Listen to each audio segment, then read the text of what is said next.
Good morning, Anambra Kainona Ototoa Chetana Aikaji Asusibo Lewetalo no ihemema Opulukbo Huaino no Gejiwe no Kotabo no University no making our education system strike free. Nyaba boru nina na ba na ebe basalo ebe aguma uhwa nyaba na education system ai na obodo ibu Nigeria aika na ebe ata ifu na iga akpalo ka imalo mo nwere etu egesi we kwụsị ya ka ọ yala ebu ihe gawanye n'iru anyị maka ọ dị ụmụ akwụkwọ na-arọ gara aga wee na-asịkwa ka anyị malụ ka egesi wee nenye anya ka anyị wee fụ na ya bụ abụba ọrụ ndị nkụzi na mahadum dị iche iche na-agba na anyị ga-enebe anya fụ ka gọọmenti ga-esi wee nyela aka fụ na akwụsịrị ya onye ka anyị ji wee nọrọ tata ọ bụrụkwa sọ m nọ ebe a iji wee tinye ọnụ na okwu tata maọbụ iji wee nye aka wee fụ na anyị kọwalụ ya bụ ife ọfụma mụ na onye ogbo m nọ ebe a bụ Ajụlụ Chukwuka bụ Ajụlụ keke me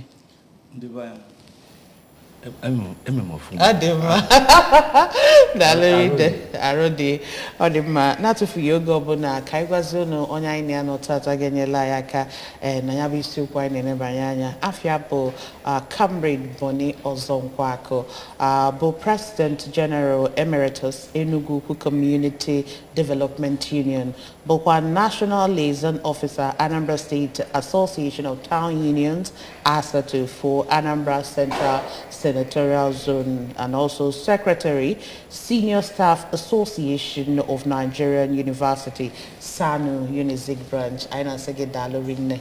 Ne dalo o, ndebayi gena yente ka aga agbu ife yelitata. Ademma. Dika ta Wednesday mbo soja sui. Nyana. Mana aga na emekwu egwu agwala ogwa. Ademma otu. Ana agweti ya maka ụfọdụ wee na-aghọtachi. Na aghọta ihe anyị. Maka onwe nke ahụ gbara ibe n'Igbo, iti nwebele oyibo na wee gbara tọpụ ya. Ademma. Dalo rinne.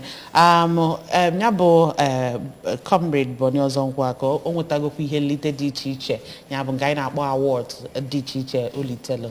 Anyị wee na-asịkwa gị ọzọ daalụ n'isonyela anyị. Ya bụ n'isiokwu anyị na-ene anya making our education system strike free nya bụ ka ga-esi wee kwụsị abụba ọlụ a ndị nkụzi na-akụzi na mahadum isokwu na ndị nkụzi mahadum wee mana anyị chọrọ ka anyị bido kene anyị ma na ihe gbasara nya bụ abụba ọlụ na ọ bụrụ ife bidolu taa otego aka mgbe anyị bi na ụmụazị anyị na-anụ abụba ọlụ a na-agba ụfọdụ baa skuul ka of course a ga-agụ for 4 years ụfọdụ agụ ya 5 years ụfọdụ agụ ya 6 years as the case may be anyị wee na-achọ kene ka anyị malụ kedu ihe bụ ka n'isi sekpụ ntị ihe na-ebute nya bụ abụba ọlụ na our universities. Daalụ nne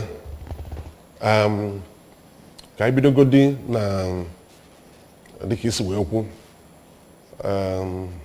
mụnwa na onwe m ekwesịrị m finish university na 1997 mana efinish m na 1998 ọ maka ofu abụba ọlụ a iji gosi na ọ bụrụ ife bidoro tata and ịbịa na mahadum ọ bụrụ sọ ndị nkụzi na-eje ya ma abụba ọlụ ndị abụrụ ndị nkụzi na-ejekwa abụba ọlụ mụ abụrụ onye nkụzi ana m na registry enwere teaching and non-teaching staff mana ọ bụ na eje abụba ọlụ anụnwa ọ na-emetụ onye iru ọ na-emetụ onye azụ maka ọ bụ na ụmụ akwụkwọ akụzichala ụmụ akwụkwọ ma ọ nwere ndị ga-edoziri fa hostel ha ga-anọ na ya ma ọ nwere ndị ga-edoziri fa lab ma ọ nwere ndị ga-eme ọfisis ọ dị conducive ma ọ nwere ndị ga-enye transcript ma ọ nwere ndị ga-enye admission ma ọ nwere ndị ga-process exams and records ma ọ nwere ndị ga-ede leta dị aṅa ma ọ nwere ndị ga-clerk meeting of various committees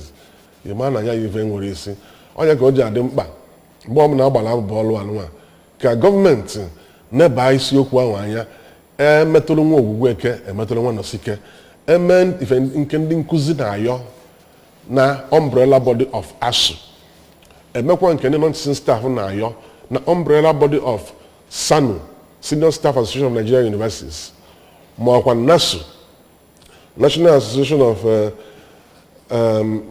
Educational and Allied Institutes sorry, non-academic staff of Educational and Allied Institutes Staff Union then emekwa nke gbasara ndị NAT National Association of Academic Technologists. Or if I call it if I were there. Now, kai gani sepunti if I get me abụbọọlụ ahụ ekwụsị. Mba ya ka chọrọgodi anyị chọkachara ibidogodu na ebe o bido kedu ihe na-eme o ji ebido kene tutu anyị ejebezia n'ebe ọ ga-mgbe ọ ya akwụsị. Now ife na-eme o ji ebido ya nke ndị oyibo na-akpọ causes of strike in our universities. Ọ na-ebidokarị ma mgbe ọbụla akpala nkata dị aṅaa onye gị na-akpala nkata a bụ gọọmenti anachigezie si na ọ bụrụzi ife akpali ka ekwuru. When government fail to implement decisions to reach under what we call collective bargaining. Collective bargaining muna ino mwa nolia. Government on one hand, the employees on the other hand. Whether employee or group of employees, whether employer or group of employers. Awe pasya alo na nke ka enye unu na nke ka amanye unu. Na nke a kunu ga sacrifice na nke a kunu ga ewelo akpacha ife na ma biya ka na akwụkwọ denye stamp ya seal ya. Government sometimes or most times we renege ya keke esu ekpe ya n'Igbo fa adamba ime ife ahụ edere na akwụkwọ ekwekọrịtara mgbe fa dalụ mba ime ife ahụ edere na akwụkwọ akwekọrịtara osu. The workers' union, under any name they come up with, we feel that the last option available to them is to go on strike. That is abụbọọlụ na ya ma nlụzi until na ife enyi ekwu na-eme gịnị na-eme ya. Onye ife na-abutekere ya bụ nsogbu na abụbọọlụ. Ofu ajụjụ m chọrọ ịjụ bụ na ịkọchara ma ndị na-asụ technical staff in the universities, my non-teaching staffs. But on when key miss, which is even the bone of contention, student union government. On umuakwụkwọ enwere okike iju na ha certain things for themselves, then power gun strike. Because iwepu umuakwụkwọ, the NASU, the ASU, Fancha, none of them will even have a place to be because the students kwesibu the bone of contention. So on a association they consider culture because need to come up and speak for themselves. The students' non-body are always consulted. In fact, most times at the side of their lecturers and their staff. Makagini, ọ bụrụ na onye na-akụziri ya nkụzi bịa bụrụ ọnụ wee na-akụziri ya nkụzi ọma nkụzi ọfụma.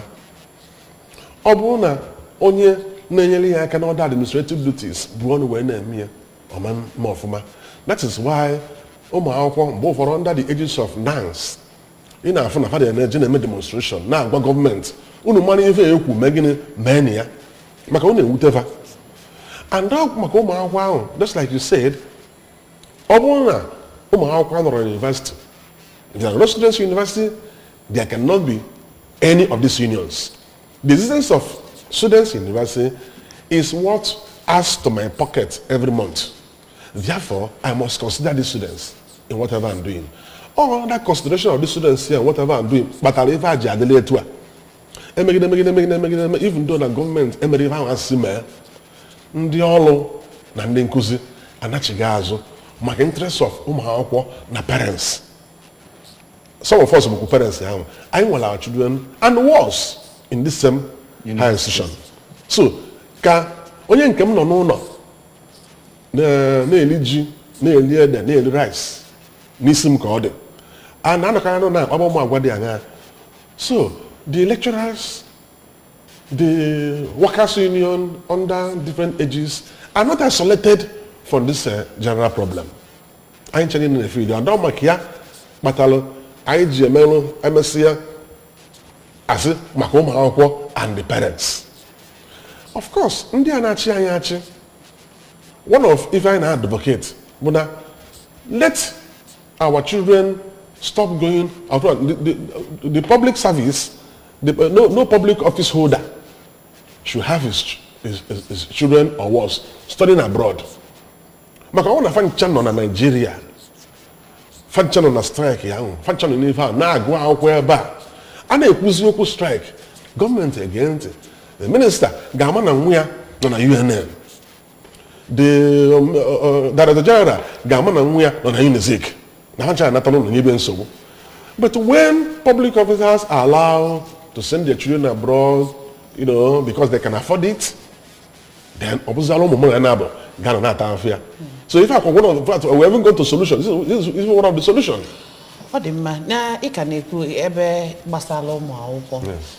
Ị na-anya na ya bụ strike nke aka gbapụrụ agbapụ nke alụ 8 months and aka gbapụrụ. I been a social media platform enough where some of the students now go na private university now more condino na this state and federal universities. Obiamezi odike was a proliferation of private universities. Most times when you go there, some of the lecturers ayamara their capabilities when it comes to teaching the students. Obezi I met some parents. If there's some parents, onye putona say no wabu ni ajile ego nwe ageji wega private university. Back and we are at least a course 4 years or man of 4 years go here. And then again, it's affecting the kind of students I now bring it out at the end of the day, because most of them they went through the school and the school did not go through them. So the apatazio or yes, and most time it was like a business only want an license or Jemepe University. More higher institution, more polytechnic and all that. The mother can I meet you on Azage also? So don't you think that another means in which we will sort out these problems, dialoguing with the government and all that? Other means apart from Ibababolo. Ibababolo strike now last option of all at the extreme last. Yeah, emegunka olo emenka olo mecha even now and eme awagawaziana abubolo obola rata anyuto orata ratom all last option. Nke ikwuru maka private universities, who are the cause of proliferation of private universities or the government na have a license manke ania eluru okala ABS any license man kon ania when you studio anwa put together and cause any license because of gini natural ego if you know bazin ego and can go eziokwu on comparative level facilities then when government universities or private universities. Okay, my youth service, I was privileged to serve in one of them. I don't want to mention them because I live in a castigated place. But I served in one of them. And half from even half from how lecturers were being harassed, you know, you must make sure no matter what in a month, Fagana pass. Can go so therefore attracting further intake for the private because it is private. It is a private enterprise. It is the aim is to maximize profit. Not to even the infrastructure. The primary aim na on account profit oriented than giving the result oriented. Result oriented. So, over the government may have the private public universities will be the best from even in. But like I said, some those in government sector are not feeling it. And that's why, just like people, if I get men win this last, now, I'm about to strike. Even at this collective bargaining agreement between the employer and the employee, I'm advocating for an independent commission, an independent collective bargaining commission, or the independent from the workers' union, from the teachers' union, from the lecturers' union, the independent of government, whereby the two parties will agree to accept whatever comes out from this independent body. Nobody will influence them. The last committee set up to renegotiate 2009 agreements. That committee came out with nothing. In fact, at the time, the committee was running from this place to this place. They will consult government today, consult government tomorrow, because they are always waiting for government to tell them what to say or do. Therefore, there have been a kind of monitors from somewhere. So they're not independent to do that work. Even when they bring out their recommendations, also government will also for Ewena. So again, what commission got independent, collective bargaining commission, or independent. So that's where we are. One other thing to it in a government, I'm a government yes. You have succession of government. Where the same problem. This government be where the same, or this cannot the problems see na aka your union, because each in Nigeria since I be do democracy from 1999 locata, Adam sure na strike we go akali go 5 major strikes. Okay, yeah. But we go series of different governments. But I can assure you, stability in Ndinachi Asu. But government may change from time to time. Obu 4 years, Obulu 8 years. But strike can persist in Nigeria. So yen try juzi kita buna strike or naka government kosi kono aka union ununcha. Piko kawalai. Okay, if you trace this thing from 2009, I am going to successive governments. But remember that government is a continuum. ABS is a continuum. A few months ago, you had an MD. And that MD later handed over to another MD. It is still ABS. So you inherit both assets and liabilities. There's always what you call handover notes from one government to the other. So that you might be able if you are government could tell so if you can go from recently from when to when? No, from 2009 agreements, something, you know, some of these things are in areas. So 2009 agreements, some aspect of the agreement was implemented, but this agreement are meant to be reviewed from time to time. Or review I can on that review. It's here in this last strike now, all the demands pushed forward to government, only one was implemented, and that one that was implemented was the payment of minimum wage arrears.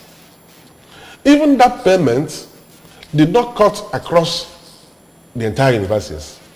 For example, in University A that could be said to have been paid, like this University A has been paid minimum wage arrears. You find out that there are still members of staff in that university who are not received. Then in University B, nobody has received at all. So it is haphazard. Does it mean that these people don't have records? We even provide such records to them from time to time. University bursary does that in conjunction with unions. Look at where you started. Look at where you stopped. Do you know sometimes the government don't even know where they stopped? There's this social and so payments for 30 billion. Government is not 40 billion, not 25. You don't even have a clear record of where this thing stopped and where another person will take over from. That is why I said, can we present a strike? This independent body.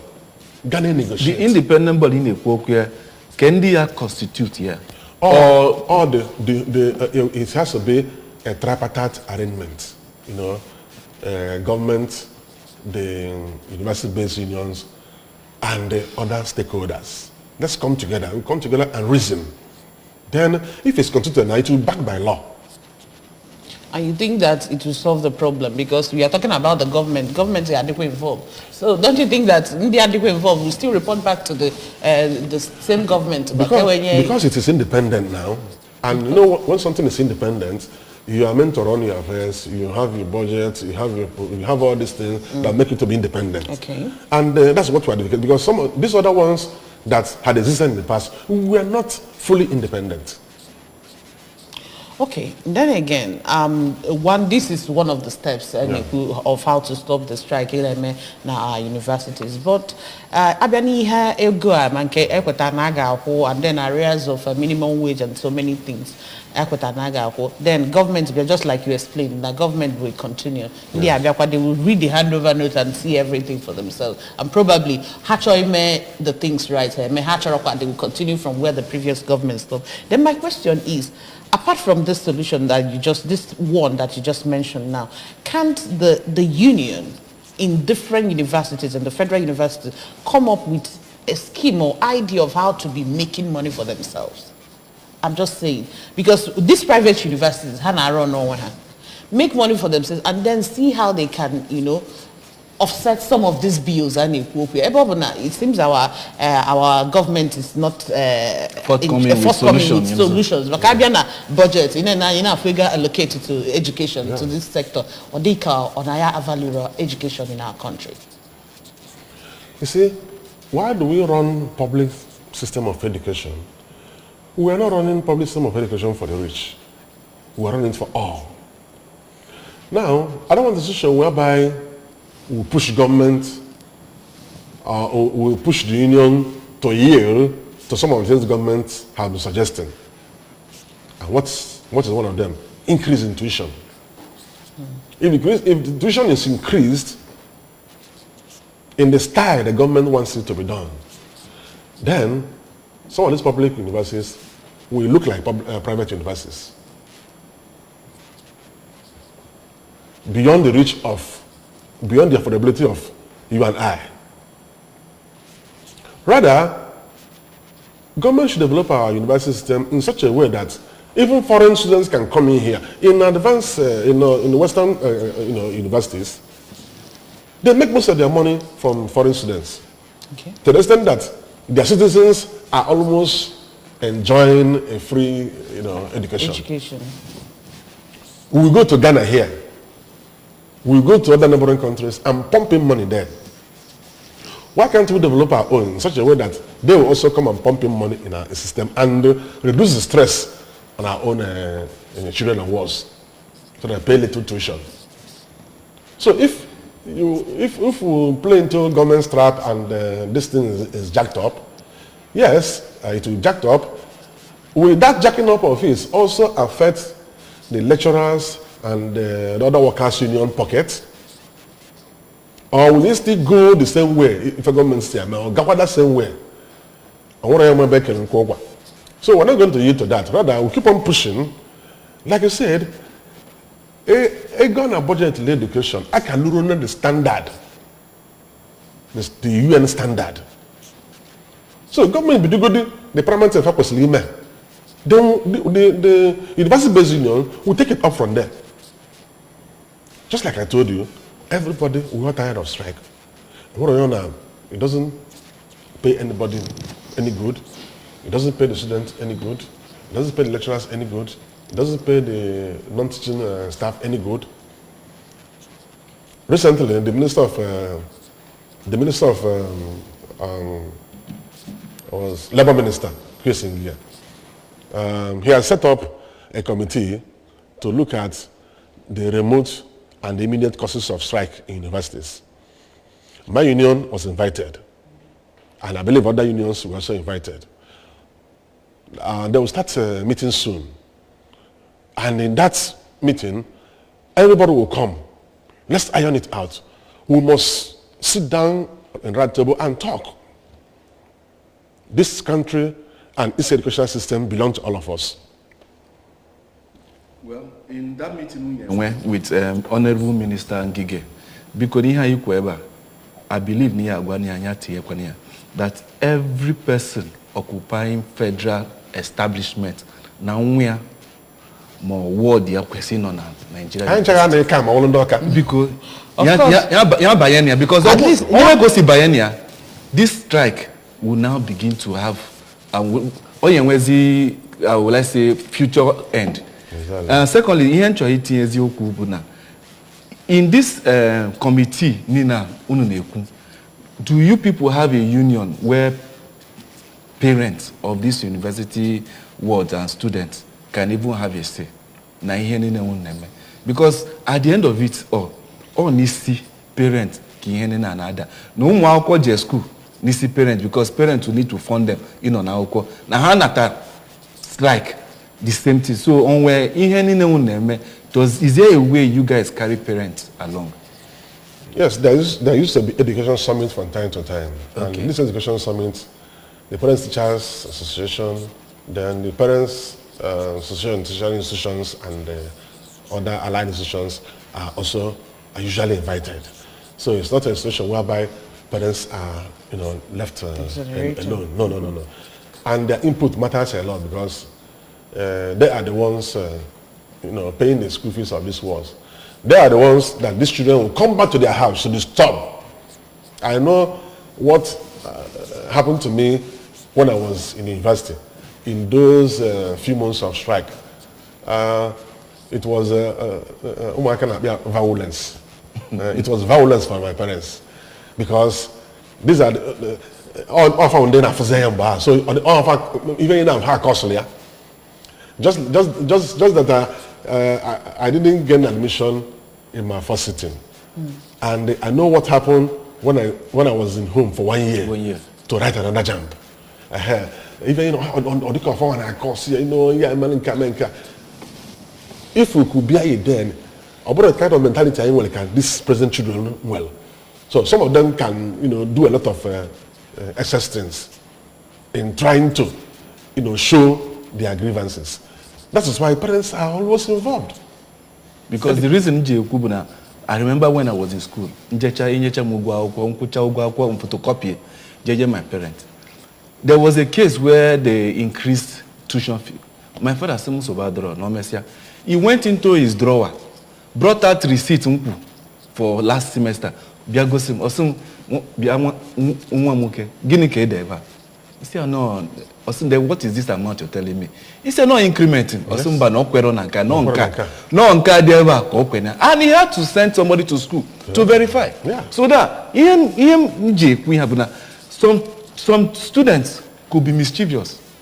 My increment, they will go home and request for it. So if you don't carry parents along when these increments and stuff like that are happening, so that the parents too could equally plan, because education is the one to planning as onye salary. If you don't plan based on what you're earning, in the long run. So I implore that your association should have a means whereby parents are being carried along, probably communicating directly to them, not easier through their words in school, just because of some mischievous ones not amongst them. Yeah, these days at the point of registration, you are given, you bring all those details of your parents, your phone number, everything. Even though, like say, some can still be mischievous, some can still smartly put in another number. But university also has also developed, many ways to be reaching to the parents directly. And I tell you that, for example, for UNICEF, for example, I think the problem has been solved more than 70%. You can't get it 100%. I remember when I was in a particular unit of the university where I had direct dealings with student affairs, where I had direct dealings with students. I know parents, make call, why, if any data, or is yoku, nkanka. For the Zoom, for other Zoom, and the cabinet, son, if I bring yoku, I will make contacts to get the students involved, invite them to my office. Sometimes I even call the parents and put it on speaker. Thank you. So it happens like that, but the university is also on top of the situation. You can't get it 100%, but university management is trying in that direction.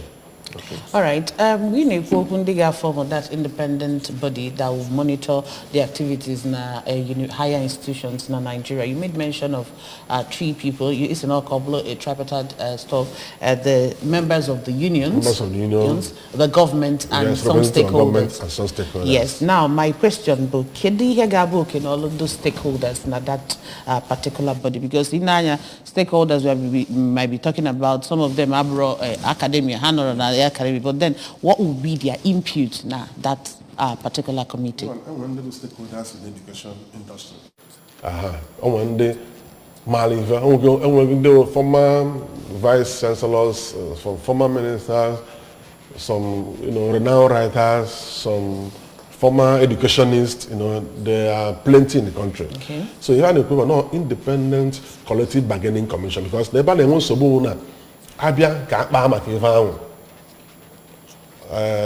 either misrepresentation of facts or no, yes, nobody will or not the government will renege, because sometimes government never forcefully into equating some of these things. So then can suspend because suspend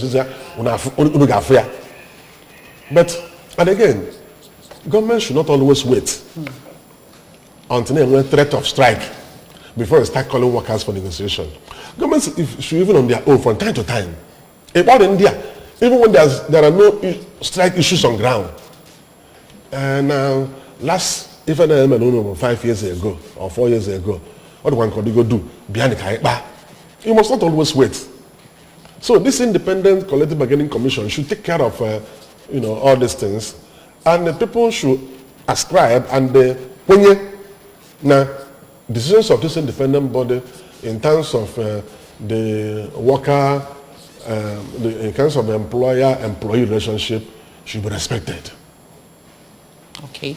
Now again, before we go for a short break, Kedonyo Boloya Ipota members here constitute this committee. Now, you made mention of stakeholders in education and all that. I understand perfectly well. Yeah. And here you asked that question. Kedonyo Bokenolia Ipota people. We know how things work in our country. So, Kedu Onyaga Bota Ndiga constitute of this particular body get oversee issue, or the universities will come up with Imagonyo Banabia from their union they bring, and then Kedonyaga Bota those stakeholders. Are we sure that they are going to be stakeholders in education? Because just for the benefit of Nigerians. Even if I pass through legislation, it should pass through legislation, establishment, bid for establishment of collective bargaining commission. Then it will pass through the National Assembly. It is at that point that issue of Kendiga constitute this committee will come up. And of course, remember that bills go through public hearing. Yeah. At the point of public hearing, someone can now agree or disagree that this thing is not composed. So it's not something that should be done in secret. It's something that has force of legislation so that it will work. All right. Kind of until the time losing by all this process in the how it will work out. But what we are begging the unions can leave it for another strike, But then Kaimali ending on a street in where I Basalonia behind the Nebanya time on when they balaj John Basalo this topic making our education system strike free. And they said a whole lot. So I choke again to Kita Kaimalo for the FIFA Fugasi.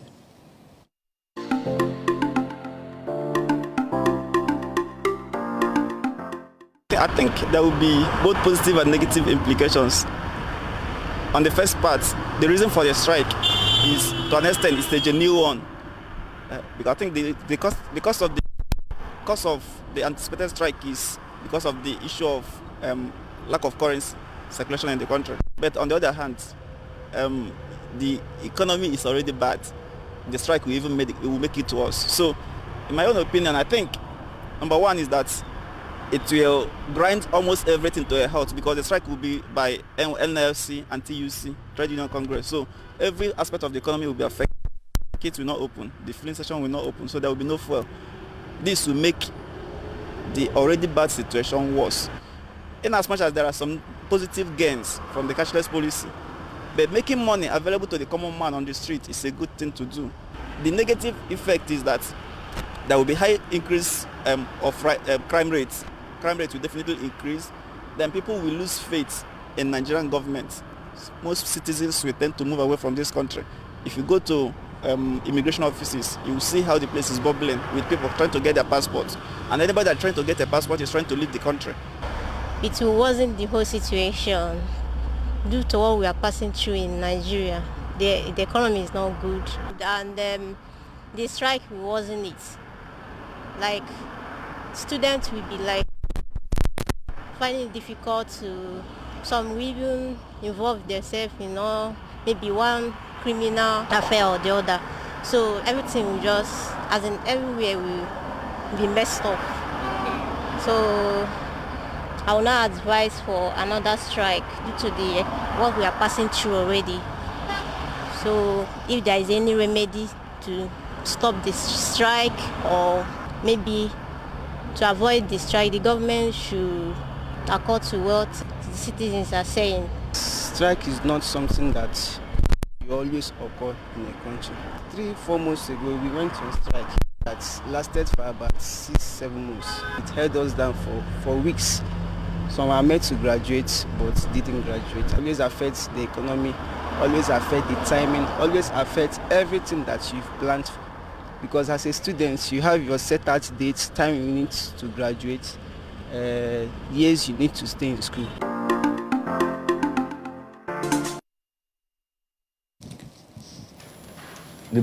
Okwu na ụda ga-egokwa n'ihe ndị Anambra na-ekwu maka ihe gbasara strike a. Well, anyị ka nọ n'ime studio na-akọ ka strike a ga-esi wee bịa na njedebe. And anyị nwere the right person ga-ekwu maka ihe ha. Ihe nchọrọ ijuzi kịta based on ihe anyị ga-ekịta bụ na onwe ka federal government si wee meet here that 26% United Nations goal. Strike or ya bịa na njedebe because 26% compared to ihe unu na nazikita, the gap dị very much or ya emezi strike bịa na njedebe. One thing is meeting up. One thing is implementation. Sometimes, implementation bụ n'aka unu. Meeting up bụkwa government. No, government ga-asị na meeting up. Na eti igo nke na budget men can. Or does somebody ga amend that fund allocated to be pushed to where it will be utilized. Our government official here. So we are good in this country in advocating for good policies. In fact, I will pass. They can sit down over the computer, piano, theoretically, even but implementation. But if this is met, we need to strike. Not even if it is not 100%. Even as na any phone as but in Ghana, if I na salon, olurudi or garaga, some of these demands are if government will show reasonable cause, reasonable attempt at implementing, all in as over 10. If na government a go interest na cease, ne me come as na me charozia, can we can strike. But in Ghana, you can wait for 10. A male one haphazardly. Male one, in fact, Ngama Gebunem. So it's unfortunate, my brother. Okay, yeah, I never zina otwegesi we make anya babu we say at least to go at least 1 or 2 points now. Yeah. Then basically because we are talking about private institutions, but now government can rely on to see that all these things work. And then again, I'm gonna set up that body to ensure that things are working the right way. And I'll let the matter. Because once you want to tackle something, keep from the root. Yes. The root cause. I'm niabo or the go or tago because I said not tagaki or te go problem. I'm an obvious and on our compound, and then that's why we are where we are today. But then again, on where apart from the government stakeholders that you mentioned, what about the unions? Can do the part how they play if not this above this strike no say at the end of the day? Remember that the primary aim of the union is to fight for the interests of their members. Mm-hmm. And the union will keep on fighting for the interests of their members. However, in fighting for the interests of their members, unions are not also losing sight of the welfare of the students, of the plight of the parents. That is why these two issues have been married together, in arriving at indecision to go on strike. All the issues has been contemplated. Now, the union will continue on part of negotiation with government. Union is not afraid of negotiation. Why the union will continue on part of negotiation with government? Government should also come to negotiation table with clean mind. Clean mind in the sense that in the negotiation table, government should not enter into agreement it knows it cannot implement. Even if it's going to be an inherited actualization. Because when we government yes, government will meet this, will meet this, will meet this. Do you know that we need 4 months? The next coming government yes. inherit. Do you know that some of these things can be done in phases? It's just that all that insincerity and some of these things can be done in phases. Okay, you do beyond the kind, but no phases miss we ever. This aspect, about one aspect, 3 months. The other one, 9 months. The other one. Even though it has been tried in the past, but at each of the phase, government will renege. At each of the phase, government will renege. Now, one the faith and the fidelity, the workers union gain when you bring up this kind of proposal again. But you keep on giving them a trial until something drastic happens, until we think out, because we are trying to think out of the box. Do you know it's trying to think out of the box? Government is also trying to think out of the box. You, the stakeholders, are also doing the same. Aren't you thinking out of the box? Issue of strike happen. It was the another means. Because here, the strike, when a strike now, last resort. And remember, no strike, you don't just wake up one day and call off strike. You follow all the processes. And while you are following these processes, government will wait until it is one day to the actual, one day to actually carry under strike. They will start calling you for negotiation. Maybe you are starting this for the past 90 days. Doing all the phases, mounting pressure. I know a mistake because of stakeholders and parents name. At this phase, and amount pressure on the government. I need to do warning. What the government and the bank. No, bam, no, stakeholders. So it's also a failure on the part of all of us. Okay, so at that point, what are you expecting from parents? Can you expect from parents and stakeholders? Do you know that these parents and stakeholders, they wield tremendous influence on government? Some of them are very influential. Members of the National Assembly, very influential. Sometimes we consult them, Senate Committee, House Committee, President's Association, only 2 days to. I was like 18 years or they can go serious. You issue out your threats. You call the government for negotiation. You give them timeline. You go on 1 week warning strike. You come back and prepare for another 3 months. Within this period, nothing is done. How will you feel if you're in the system? Well, I feel that, Dickie said, maybe the parents are around that maybe their voices could be heard if they join in the in telling the government or talking to the stakeholders that these things and had the right and their needs need to be met. So I think there is need to create more awareness when it comes to the parents and then also stakeholders. Now, you carry them along, talk to them, tell them that if they do it this way, that the government might listen to them. I think there is a problem there. Noted. All right. Aina ebe ka ga na-achịkọta kwere ihe mmemme anyị etu ga-esi wee mee ka anya baba bọọlụ a na-agba na mahadum anyị dị iche iche etu ga-esi wee kwụsị ya ama m na onye ọbụla na-ege ntị anụghị anyị ma na elephant na nya bụ enyi na-abụ na anụ ọgụ na ndị na-asọfa bụ ebe ha kwụ nya bụ the grass when it comes to this situation na ụmụ akwụkwọ bụ ihe na-ata afụfụ dị na ya ndị nkụzi na-atakwa afụfụ because most of them anyị fụ na ihe niile ha na ayo kenye ha bụkwa ka o wee dị mma just like anyị na-ekwu off camera ịpụta onye nkụzi a na-akụzi ihe okpofu a na-atasịsị ya ọbụla ebe ọ na-akụzi anwere conducive environment enwekwa ụdị ga-eji conduct researches and all that to make our institution to attract foreigners to come and be part of our institution ihe niile ka anyị tinyegasị ọnụ na ya wee na-eneba ya wee na-ayọ na ya bụ body anyị na-ekwu na ịga very soon now I get put up the body together. Ka ifu to ha gesi we nya aka ifu na ihe ni na bụ ihe bịa n'isi njedebe. I went as again Dalorin ne comrade Boni Ozonkwa ko na bịa sinye line ihe mmemme ita.